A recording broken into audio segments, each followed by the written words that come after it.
From the Library of Congress in Washington, D.C.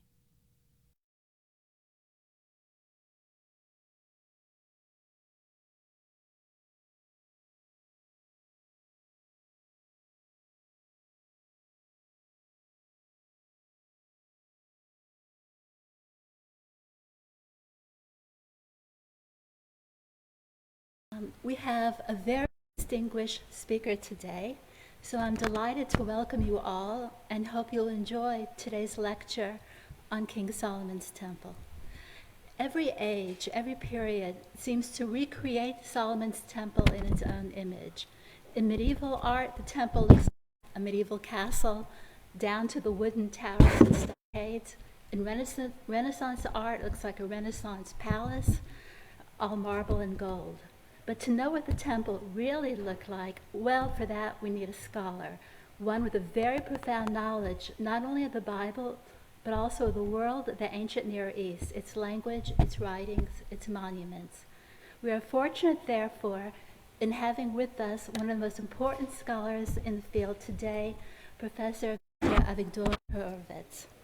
Professor Hurowitz, as Peggy just said, comes to us from Ben-Gurion University in Beersheba, where he teaches in the Department of Bible, Archaeology, and Ancient Near Eastern Studies.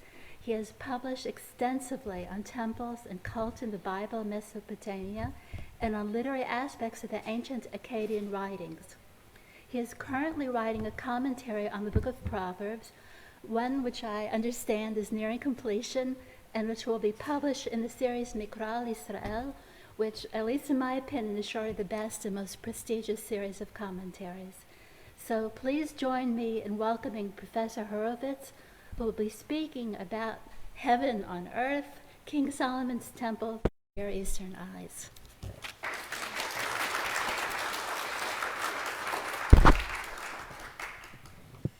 Thank you, Peggy. Thank you, Anne. It is a great pleasure and honor to be here, such an august audience. And I'd like to thank, I'd like to thank Dr. Perlstein and Dr. Brenner for inviting me and for arranging this event.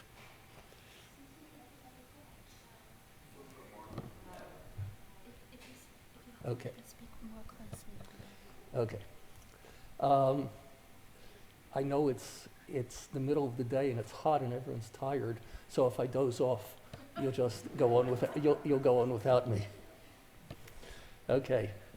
Throughout the ancient Near East, the major religious institution and locus of encounter or contact between man and deity was the temple. Temples were not primarily places of public prayer, as are today's synagogues, churches, and mosques, but divine residences or manors, and it is preferable to refer to the temples by their native nomenclature as the house of the divine John or Jane Doe, referring to temples of foreign deities, or the house of God and the house of the Lord in the case of Israelite temples. Within the temple, God would dwell with his family and subordinates in the divine hierarchy, and one could find therein tangible representation of divine presence, such as a cult statue, some standard, or a symbol. The God present on site could be worshipped and paid homage by offering sacrifices, presenting gifts, uttering prayers, or simple prostration. Even though there was no imperative for the common person to go to its temple, ancient Israelites did not absent themselves from their temples, and temple visits on fixed festivals and sporadic public or private occasions are well attested in biblical literature. So we read about Elkanah's family frequented Shiloh, Absalom paying a vow in Hebron, and the people of Israel and Judah making annual pilgrimages individually or en masse to Jerusalem or to Bethel. But even in these temples, the popular visit was not the decisive event. Although not excluded from the temples, public presence was not obligatory. It's not like going to synagogue or church today. Had no active role essential to the temple's functioning, and even with no people present at all, the cult could go on. The regular cult, something the noted Assyriologist Elio Oppenheim referred to as the care and feeding of the god, was observed by a permanent professional clergy, be the presiding priests, sons of Eli Evyatar, Tzadok, Levi, Moses, or even Aaron. In Israelite temples, as in those of surrounding cultures, the essential necessity was a permanent, on-site divine presence. Cultic activities performed in Israelite temples were performed before the Lord, Lifnei Hashem, and of course, there was some sort of sign of divine presence, be it a cult statue, as in Micah's private temple in Dan, the golden calves in Beit-El, Dan in Samaria, the pillars at Arad or Beit-El, or the ark and kavod, divine majesty or glory, in Shiloh and subsequently in Jerusalem. The Bible indicates that ancient Israel knew several temples at various sites, including Shiloh, Nov, Gilgal, Beth-El, Shechem, Hebron, Mitzpah, and of course Jerusalem. Even the tabernacle described in the book of Exodus that stood at the center of the Israelite camp during their desert wanderings was a temple. It was assembled and disassembled from time to time as the Israelites traveled from one desert encampment to the next. But despite its portability, it was no different conceptually or functionally from any other house of God. The God of Israel was present within and worshipped publicly by a family of priests. Archaeologists have uncovered in Arad a building that was apparently a temple. A building that was apparently a temple, although not mentioned in the Bible, and even outside the land of Israel, in Elephantine in Egypt, there was a temple to Yahu or Yahweh, the God of Israel, as shown by the documents found at the site. If so, temples were common features of ancient Israelite worship and religion. The most prominent and well-known of these ancient Israelite houses of God was the temple that, according to the Bible, stood in Jerusalem on Mount Zion from the time it was built in the 10th century BCE by Solomon, king of Israel, until destroyed by King Nebuchadnezzar II of Babylon in 586 BCE. Nothing remains of this glorious temple, and even the small ivory pomegranate purchased several years ago at an exorbitant price by the Israel Museum is now considered a fake. Some architectural, Herschel don't say anything about that, some architectural remains on the Temple Mount, which some scholars would have deriving from the first temple, cannot be properly studied because of the prevailing political and religious situation in Jerusalem. Several artifacts found in debris removed from the Temple Mount and sifted by archaeologist Gabby Barkai date to the First Temple period, but their association with temple cult has yet to be established. Several years ago, a sensational inscription purportedly deriving from the area of the temple and telling about the temple was published and widely publicized. The text describes repairs in the temple done by Yehoash, king of Judah. Were this inscription authentic, it would be extremely important for understanding the Jerusalem temple, as well as the biblical narrative describing it, and especially the chapters in the books of 2 Kings and 2 Chronicles relating to temple repairs. Unfortunately, and despite the great interest it aroused in the press and in both professional and lay circles, and despite the fact that its owner was, for lack of evidence, acquitted of charges of forging it, this text is regarded by the vast majority of scholars as a modern forgery. So the less said about it, the better, and I will say nothing more about it. As a result, the only window into this temple is the Hebrew Bible, and especially the description in 1 Kings 6 and 7, and scattered allusions in the Book of Kings, the books of prophets of the prophets of the First Temple period, and perhaps some Psalms. The description of the temple in the Book of Chronicles is late and of secondary importance, and imposes on the First Temple certain features of the tabernacle and perhaps the post-exilic Second Temple. Even so, some relevant information can be gleaned from it, as well as from the description of the tabernacle in Exodus 25 to 40, and the temple of the future in the vision concluding the book of Ezekiel, chapters 40 to 48. Our generation has witnessed biblical scholars, historians, and archaeologists claiming that the Jerusalem temple, if it existed at all, was not built by Solomon and certainly did not resemble the magnificent edifice described in the books of Kings and Chronicles. Also, the biblical accounts are products of literary growth and may telescope reflections of the temple as it appeared at various stages of its existence, attributing to Solomon features in the temple introduced only later. Be this as it may, the biblical text enables the modern reader to conjure up a coherent portrait of the temple as envisaged by the biblical authors. And scholars have suggested, as Anne has said, numerous reconstructions.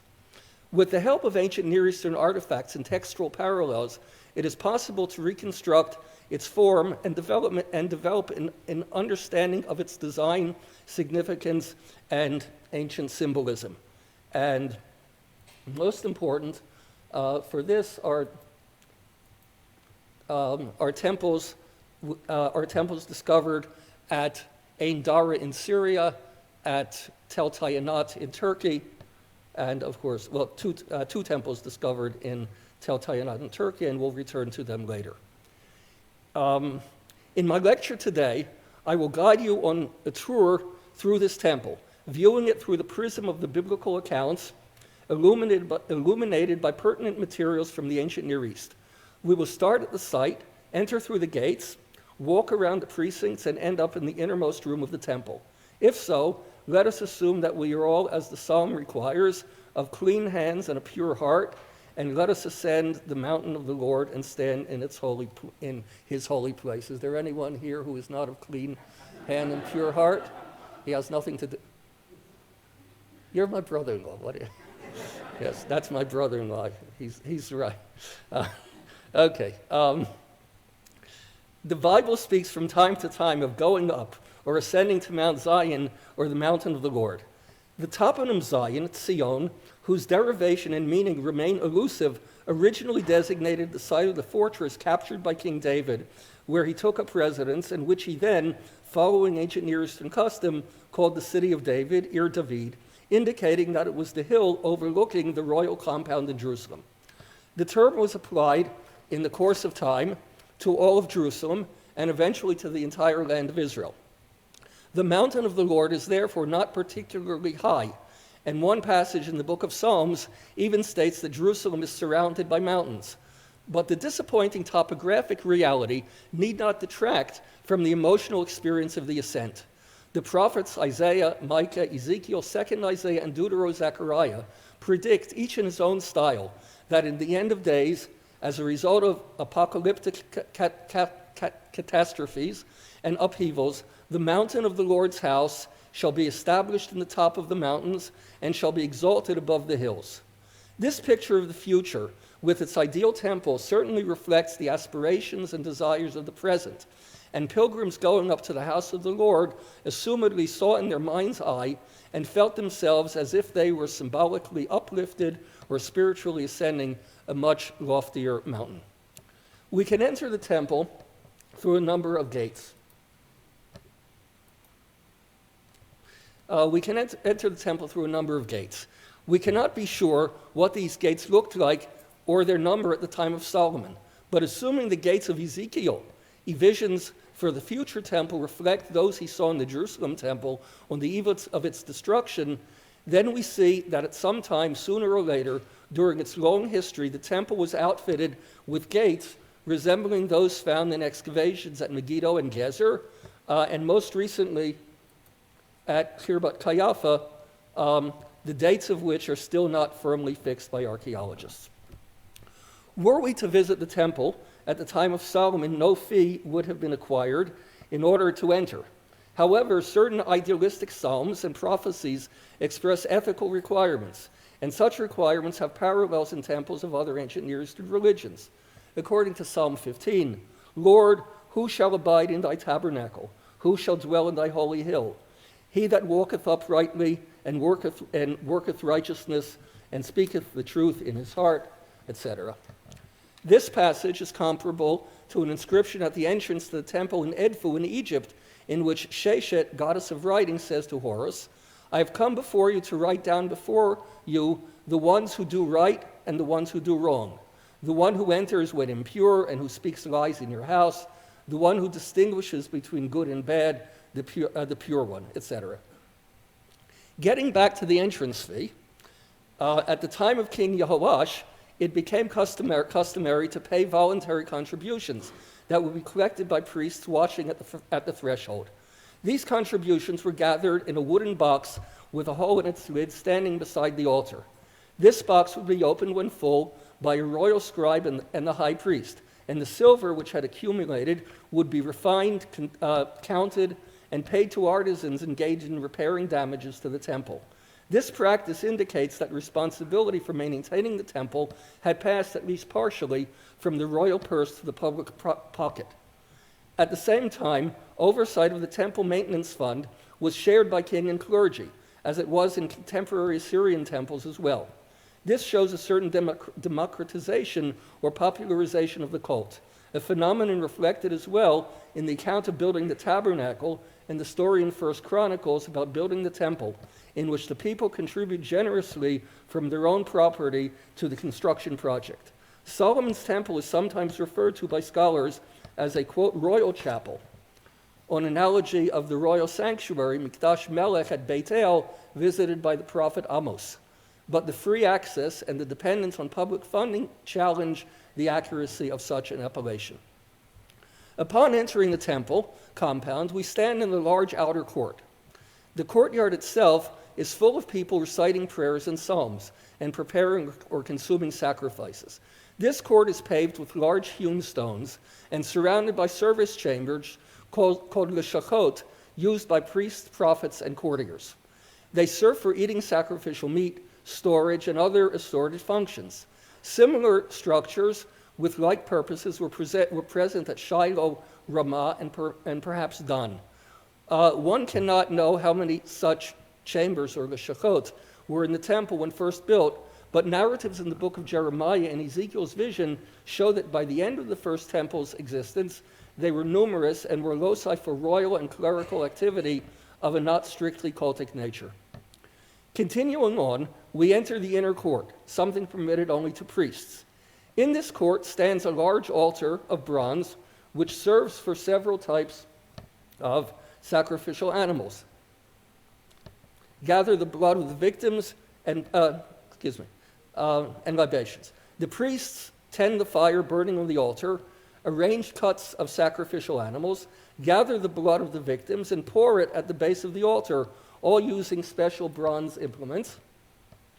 Yes. This is a recent, that's a recent find, and we don't know that it's a drinking or a libation, because we see here in 2 Assyrian reliefs that the same type of vessel is used both for libation in the upper register and for drinking in the lower. Okay, sorry. At the time of King Ahaz, this altar was replaced by one in an Aramean style, while the other Solomonic altar was pushed to the side, serving now for special rituals, perhaps divination. That's seeking asylum in the temple. I've forgotten to mention that. That's the Arad Temple, and I'm seeking asylum. Should have done that today.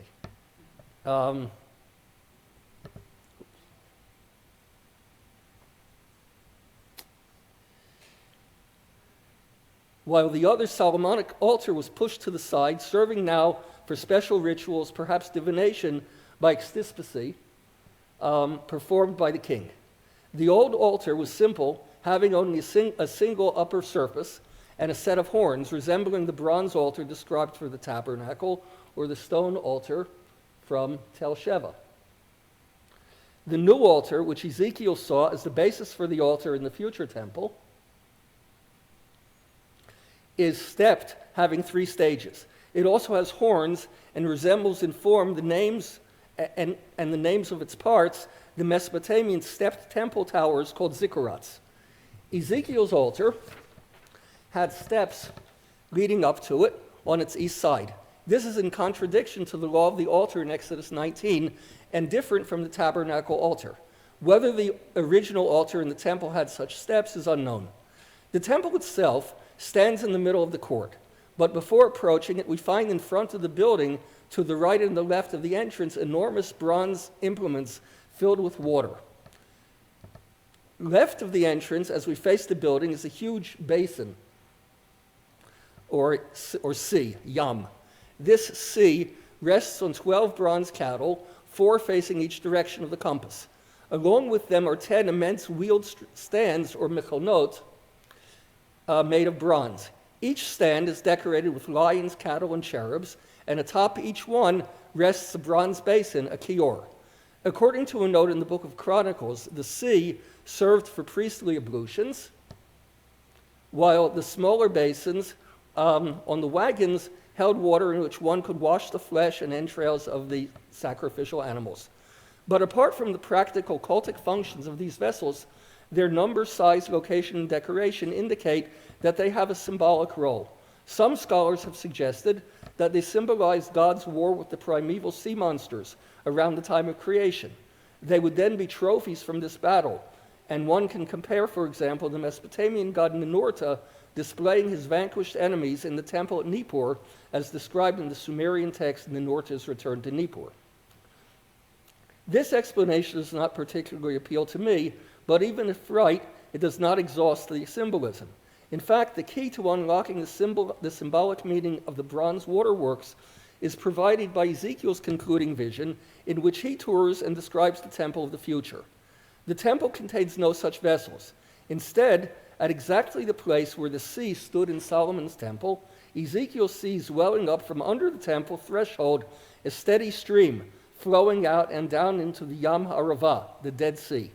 Only the sea, after receiving the waters of the stream flowing from the temple, is no longer dead, for this stream is a source of life for animals and plants grazing and growing on its banks, and the stream heals the Dead Sea itself into which it flows. The river of the future, also described by the prophet Joel, reminds one of the river flowing from the Garden of Eden, where it watered the garden and then branched into 4 streams. Now, the Garden of Eden was God's private pleasure garden,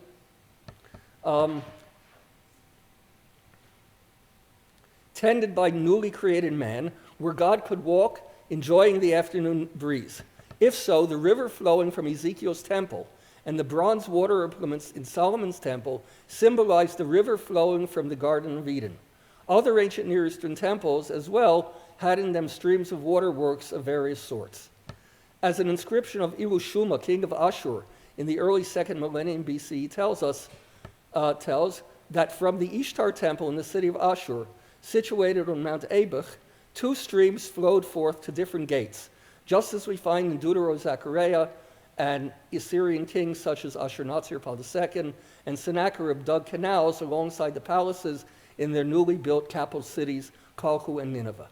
The waterworks of the Jerusalem temple thus helped mark it as the natural habitat of the divine residence. Another important line of meaning is provided by Ugaritic mythology. Eel's abode on Mount Saphon, a name borrowed, by the way, to designate Jerusalem and Mount Zion, was located at the underground wellspring of the rivers, the course of the 2 seas. Solomon's waterworks, consisting of a sea and 2 rows of water wagons, are comparable, in which case the temple resembles Eel's abode and suits the well-known El-Yahweh syncretism.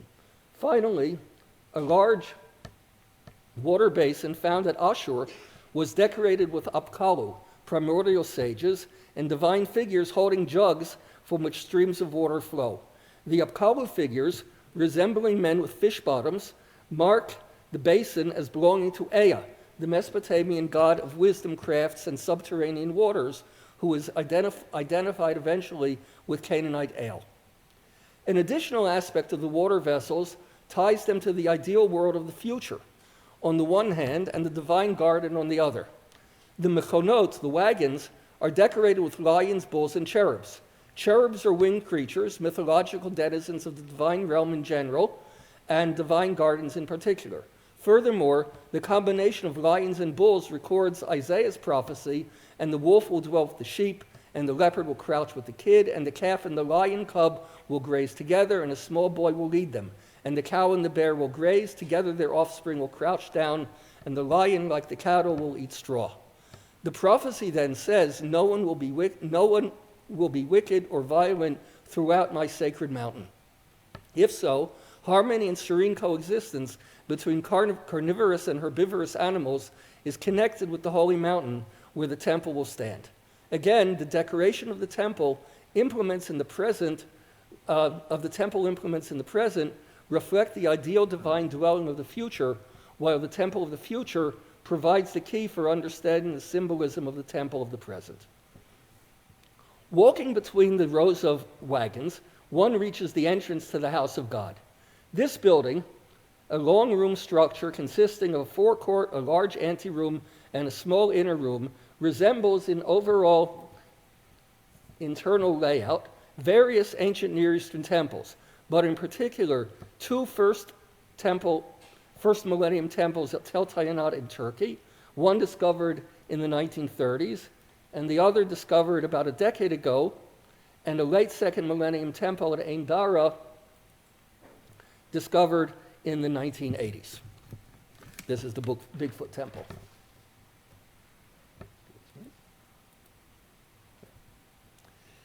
The materials of which this building is constructed contrast with those of the courtyards. It is not made of hewn stone, with which the courtyards are paved, but of rough, unhewn whole stones. The builders seem to have applied to the temple building itself the ancient altar law, prohibiting an altar of hewn stones. If the reason for this prohibition is indeed that given by traditional Jewish exegetes, namely, that the altar brings peace, should not be desecrated by iron used to make swords, symbolizing war, then there's yet another expression of the paradise-like tranquility of the divine dwelling. Furthermore, the stone structure is encased on its right, rear, and left sides by a 3-story cedar wood structure reaching half the height of the temple. A unique parallel to this wooden structure is found in the Dara Temple, which is surrounded on 2 sides and from behind by a chambered stone corridor. The upright boards of this structure are called slaot, while the ones laying horizontally connecting the slaot with the stone walls are called yitziim, mattresses. The slaot, the ribs, and the yitziim mattresses made up together a type of cedar wood box enveloping the building, recalling the forest of Lebanon, considered by peoples of the ancient Near East a pure or holy divine residence. So again, the temple resembles the natural habitat of the guide dwelling within. The horizontally laying mattresses divide the structure into 3 stories, the middle story having an opening to the left of the entrance to the temple itself. One who enters can ascend and descend through trapdoors or spiral staircases called bilulim. This structure stores temple treasures, including all valuable objects dedicated to God as royal presents or items taken booty from holy wars. Some of the valuables in these stores predated even Solomon, for Solomon is said to have put in the stores sacred objects belonging to David, and temple treasures are mentioned as early as the time of Joshua and the conquest of Jericho. These treasures were emptied full or partially from time to pay tribute. Exiting the side structure in the stores and returning to the main entrance of the temple, one finds in front, extending the width of the building, a small forecourt called an ulam. This court, 20 cubits wide and 10 deep, is enclosed by a low wall whose height equals that of the wall around the temple courtyard itself. These walls are decorated with an enigmatic feature called chalonei shkufim atumim, blocked transparent windows, probably false windows of the type found at Dara, and more recently in a temple of the storm god discovered at Aleppo. In the ulam stand 2 immense hollow pillars cast from bronze and topped with floral motifs. These pillars support nothing, standing free with no architectural function, being obviously of decorative and symbolic significance. Unfortunately, one can only guess what their meaning might be. On the one hand, they flank the entry as silent witnesses to the great event of God's entry into the new temple when it was dedicated. If so, they bear constant witness to God's presence in the temple, much like the flag flying over Buckingham Palace or Windsor Palace when the Queen is in. Yes. If this is their function, then they resemble the giant footprints leading from the entry to the inner sancta found in the Dara Temple. I don't know what shoe size that is. It's bigger than mine. On the other hand, something may be learned from the physical shape of the pillars. Atop each pillar is a lotus-shaped capital decorated with pomegranates and intertwined, tangled branches, making them essentially stylized trees. This raises the possibility that they represent the two trees which grew in the middle of the Garden of Eden, namely the tree of knowledge and the tree of life. This symbolic interpretation accords well, of course, with the other motifs already observed connecting the temple with divine gardens. The pillars were given the names Yachin and Boaz, names no less enigmatic than the pillars that bear them. They may be related to inscriptions often engraved on cultic objects, and one might mention an inscription of Karta Kulti Ninorta describing two wooden pillars dedicated to the god Ashur, each one engraved with an inscription. They may also be words of some blessing or a prayer for the king who built the temple and made the pillars. It has been suggested that they are first words of the prayers, "May the Lord establish the throne of David and his kingdom to his descendants forever, and by might of the Lord, may the king rejoice." The first of these suggested names resembles the name of the gate of Nineveh given to it by Sennacherib. Enlil makes my regnal period stable. If this interpretation of the name is accurate, it provides the only explicit link between the temple design and aspirations of the royal dynasty, and the only architectural expression of the temple being a Mikdash Melech, a royal temple. Passing between the two pillars, one reaches the temple's entrance. The entrance is framed by 4 interlocking door frames, one inside the other. The frames are of oil wood, which has been taken to be either a type of olive wood or pine. The step door frames resemble those found in tomb entrances in Cyprus, or windows depicted on ancient ivory, such as the famous woman in the window from Nimrod, down here at the bottom left. Most importantly, they resemble the architectural feature representing temples pars pro toto in divine symbols used in Mesopotamian iconography. Such representations appear in the divine symbols on the so-called Kaduro stone, the boundary stones, on which a god is represented as a standard symbol mounted upon a square mount, which shows several interlocking squares. The same thing appears on the relief atop the stele of Hammurabi, where Shamash, the sun god, sits upon a temple entrance consisting of 4 interlocking frames. That's the bottom right. Shamash sitting down, Hammurabi standing up. In certain Mesopotamian pictures, we find gods depicted framed within such entryways, in which case the particular type of the frame may be symbolic of divine presence in the temple. Just a few weeks ago, Jerusalem archaeologist Yossi Garfinkel revealed a model shrine unearthed at Qeiyafah, and dating, in his opinion, to the time of David, and whose entrance is surrounded by 4 interlocking door frames, exactly as attributed to Solomon's temple. In the door frame hang 2 doors, each made of 2 planks of cypress or juniper wood. The doors are engraved with cherubs, palmettes, and open calyxes, and the decorations are covered with gold applied in a way designated enigmatically as miyushar, straightened. These doors are opened and closed every morning and evening with golden implements, certainly a type of key called potot, but which can be corrected on the basis of the Book of Chronicles to potrot, openers. Door opening rituals are known from other ancient Near Eastern temples, and we should mention in particular Shiloh, where young Samuel, who slept in the temple, opened its doors on the morning after his vision. Having entered the temple itself, one is found in a long room measuring 20 by 40 cubits, known as the Heichal, a term derived from Sumerian Eigal, meaning big house, and related to Akkadian Eikalu. The Sumerian and Akkadian terms usually designate a royal palace, but in Ugaritic and Biblical Hebrew, the word is often applied to temples or to a deity's heavenly dwelling place.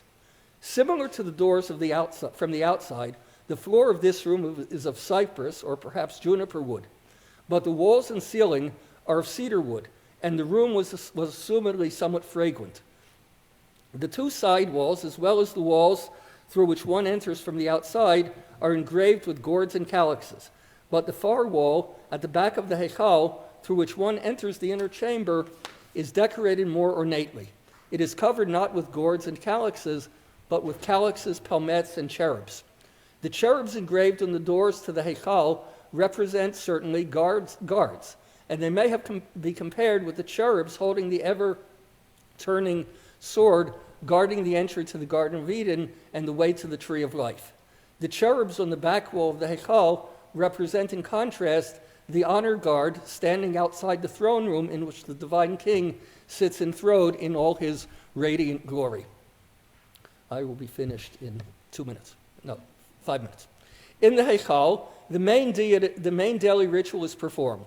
Accordingly, it is furnished with cultic furnishings, outfitted with appropriate implements. And the ritual performed aims at arousing the emotions and providing the daily needs of the divine resident. Along the side walls stand 10 golden lampstands, menorot, 5 to the right and 5 to the left. On the menorot rest golden oil lamps, which burn from dusk to dawn, as God's lamp did at Shiloh. Each lampstand probably held only a single lamp, although some scholars think that the lampstands were more elaborate with 7 branches, as in the tabernacle. The priest tends these lamps with golden implements. In the middle of the Heichal stands a table, upon which loaves of bread are arranged, as well as pouring and drinking vessels, all for the divine repast. The meals served periodically on this table were accompanied by music played upon gold-covering instruments called mizamrot. This table parallels in function the offering tables found in Mesopotamian tables. There are also indications that a bread table was found in the pre-Jerusalem temple at Nov. If so, the Israelite temples with an internal table and an altar in the courtyard for burnt offerings seem to have had 2 parallel systems of cult be performed simultaneously, indicating perhaps a blending of cultic tradition of varying origins. In front of the door leading into the inner chamber stands an altar for incense. This altar is made of cedar wood overlain with gold. The attending priests place incense upon it using golden spoons called kapot, literally palms, in order to burn the incense coals were brought from the courtyard altar upon golden pans or machtot. To enter the inner chamber, called the Devir, or Holy of Holies, one passes through a short corridor surrounded by 5 frames, one inside another. The doors to the Holy of Holies are made of oil wood and decorated with cherubs, palmettes, and calyxes, and covered with gold applied by a process called radad. The Devir itself is cubic, 20 cubits to each dimension, and made entirely of cedar wood.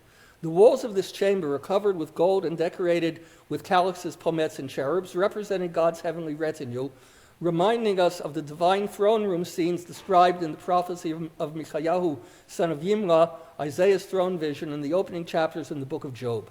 Above the Devir is an attic or loft. This secret room may have been the bedroom used by Achaziah's sister Yehosheva to hide her nephew Yehoash from wicked Queen Athaliah, and one scholar has suggested that it was used for performing a sacred marriage rite. In the middle of the Devir stand 2 enormous cherubs, each 10 cubits high with 10-cubit wingspans. The outstretched wings fill the chamber from side to side. These cherubs represent God's throne and are the basis of the epithet, he who sits upon the cherubs, Yosef HaKruvim. But this throne is not stationary but mobile.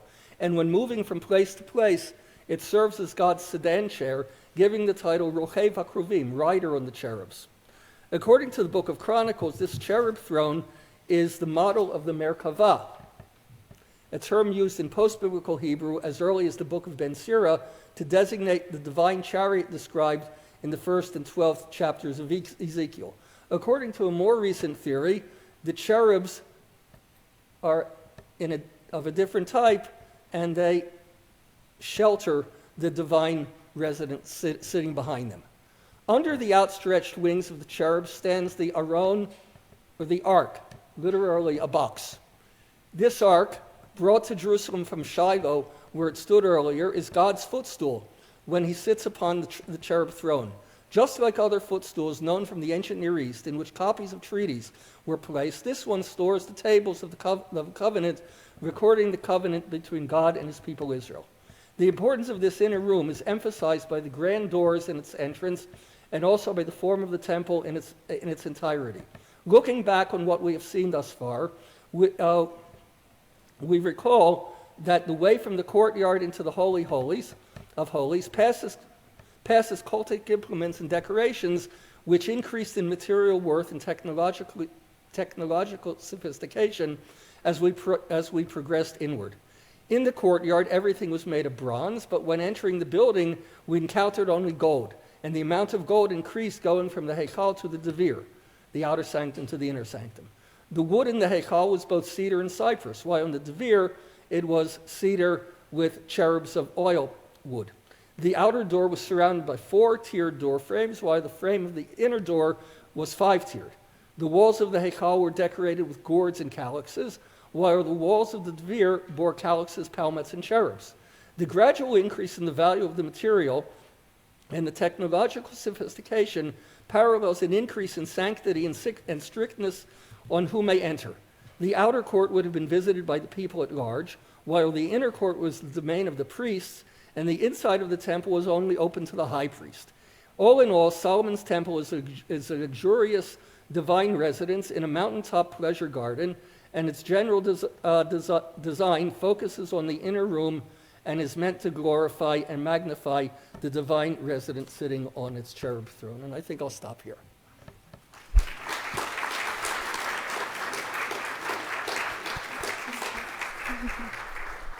I'm sorry for going over. Bigfoot in ancient Mesopotamia. Who would have thought of that one? Thank you for a wonderful lecture. I think we have a few minutes for a few questions. Let me mention that this entire event is being webcast for future viewing on the library's website. So we encourage the audience to ask questions, really tough questions for Professor Hurowitz. But please be advised that by asking, you are basically giving your permission to have your voice and your image on this webcast. So please, are there any questions? No questions? Joan. That's Joan Waddleton.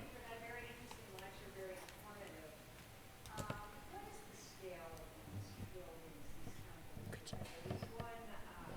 need to repeat the question.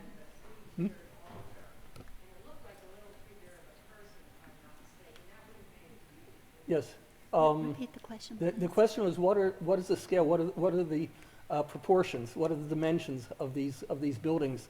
The temple itself, there was a forecourt which was 10 cubits in depth. Now, a cubit is an arm length from your finger to your elbow, so that's about half a yard. So 10 cubits would be 15 feet, right? And the temple itself was 20 cubits wide, so that's 30 feet wide, and 40 and 60 feet deep. So that's 60 cubits. So that's how much does that do? That's 40 feet. 90 feet. It's been a long time. My son does that all the time. I'm doing the arithmetic backwards, inverting the denominator and the numerator. Yes. Yes, sir. I'm assuming that you come to the conclusion that this is not merely a literary creation, but actual temple existed. Now, I read Finkelstein's book, and that's the only thing I know really. And it makes it seem unlikely that something like this would be constructed in the 10th century. When do you think, from your various sources, did this building, when do you think it was erected the way it described? Yes, he cites Israel Finkelstein as doubting that this building could have existed in the 10th century BC, which is the time of Solomon. And he asked me when I think that this type of structure, as I said, certain of the features are reflected in Ezekiel's vision, which is from the the early 6th century. And the temple stood, according to biblical tradition, for about 400 years. So somewhere in those 400 years, it went through rebuilding and additions until it reached its final form. Exactly when the description we have in the Bible is from is a difficult question to answer, because even if we say that the Book of Kings, according to traditional dating, the Book of Kings was written by Jeremiah. That's at the time of the destruction of the first temple. So let's be maximalist and say the Book of Kings was written at the time of the destruction. And by the way, most scholars would agree with that the Book of Kings is a book from the time of the destruction. So by that time, the temple had reached its form. But you're right. I treat this as a literary description. There may be a certain amount of idealization, but I think that at heart there's a basic historical reality. But this is a broad question which we have to discuss on the side. Thank you. Again, thank you very much. It was a fascinating lecture. As I was looking at the archaeological digs, and you talked of the building, the rooms, the size. Now, what about the roof, the ceiling? What kind of shape would it have had? Well, it was roofed with cedar balks. The terms used in the Bible are korot and gevim. Now, let me show you an interesting thing.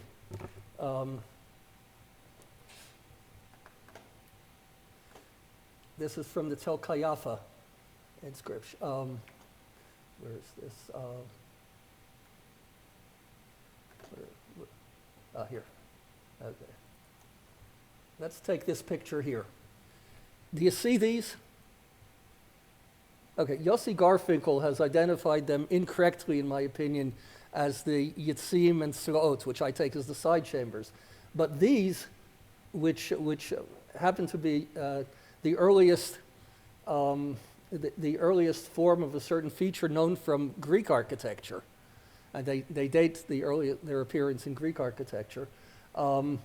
These may be the ends of the beams roofing the temple. I think there are 7 here. That may be a schematic thing. So the Bible uses the term korot harazim and gevim.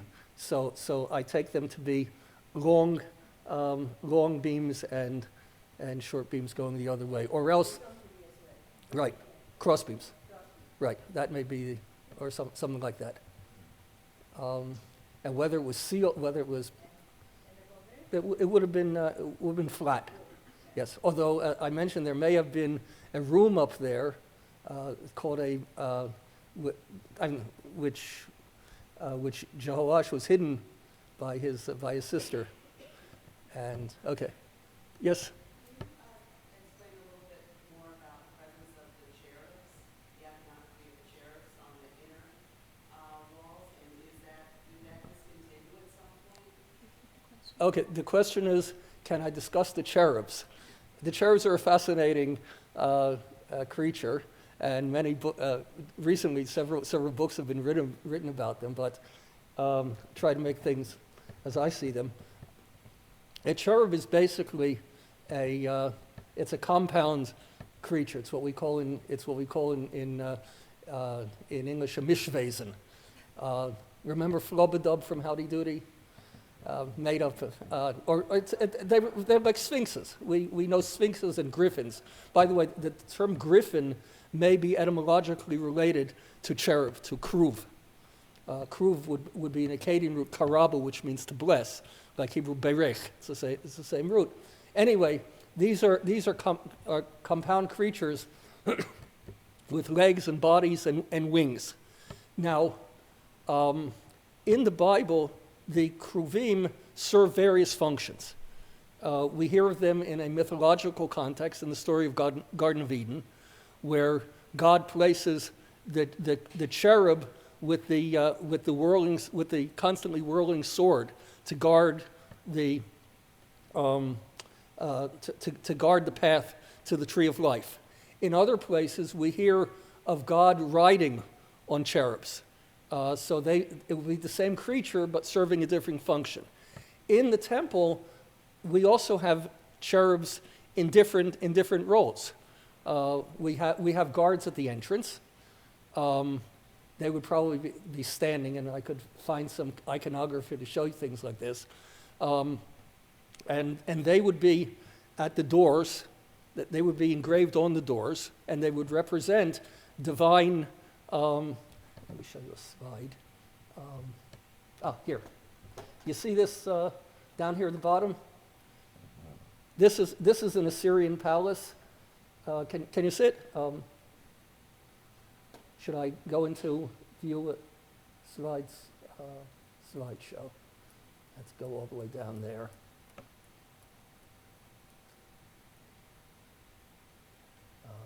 Tell me when I get to. Yeah, there. Okay, here down at the bottom. Has anyone ever been in the British Museum? Okay, you've been in the British Museum, in the Louvre, I think in the University of Chicago. Penn doesn't, I don't think Penn has them. But these would be corresponding to these cherubs in guarding positions. They're called in Akkadian Shadu, which gets into Hebrew as shade, demon.